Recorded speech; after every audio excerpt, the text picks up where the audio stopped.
دكتور عز، يعني هل احنا في مصر بندير الموارد البشرية بطريقة صحيحة؟ والله السؤال ده بصراحة يعني يعتبر على شغلنا في مصر هو محرج شوية، على أساس إنه لا فعلا إحنا ما بنستخدمش إمكانيات البني آدم اللي قدامي. أنا ما بقدرش أستخدم كل إمكانياته البني آدم اللي قدامي أو الموظف اللي قدامي في إدارة الاتش ار أو أخصائي الاتش ار.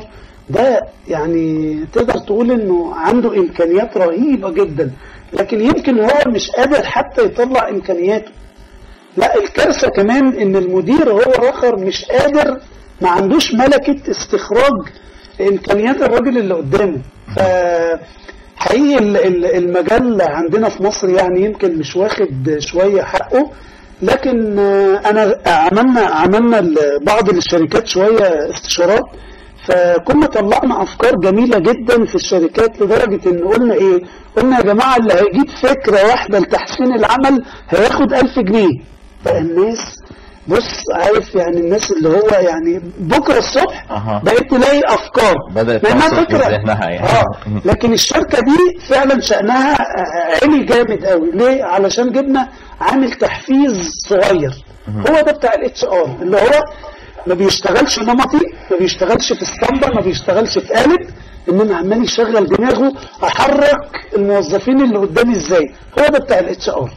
انا ضروري اتعلم اكون كده يعني. اذا حضرتك تقصد ان المعيار بيكون هو معيار الكفاءة وليس مثلا معايير اخرى مثل الاقدمية وخلافه. برضو دي عندنا كارثة جامدة جدا في مصر، هو حتة ابن اخت المدير. عندنا لكن اعتقد ان شاء الله بقى في الايام اللي جايه الاختيار كله هيكون على قد الكفاءه. انت بتعرف تعمل ايه، انت شاطر في ايه. يعني انا كنت في كورس امبارح كان كل موجهين وزاره التربيه والتعليم، قلت لهم انا مش عاوز اللي يقول يعرف نفسه يقول انا اسمي عز الدين مرسي مولود في كذا وبشتغل كذا.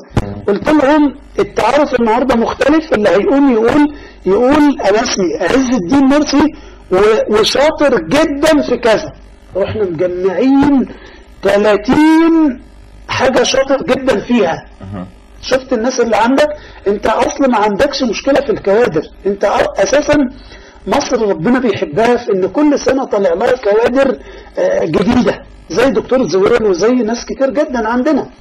لكن المهم بقى ان الكادر ده لما يطلع لي انا بس مجرد ان انا لمعه كده ويبقى كادر فعلا دولي.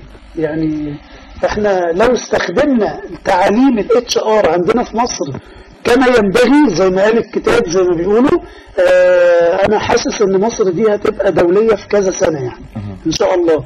بس نبدأ منين؟ نبدأ من ثالثة ثانوي او يمكن تانية ثانوي ثالثة ثانوي ومرحلة جامعية، لان تانية ثانوي وثالثة ثانوي انا مش بعتبرهم لسه طلبة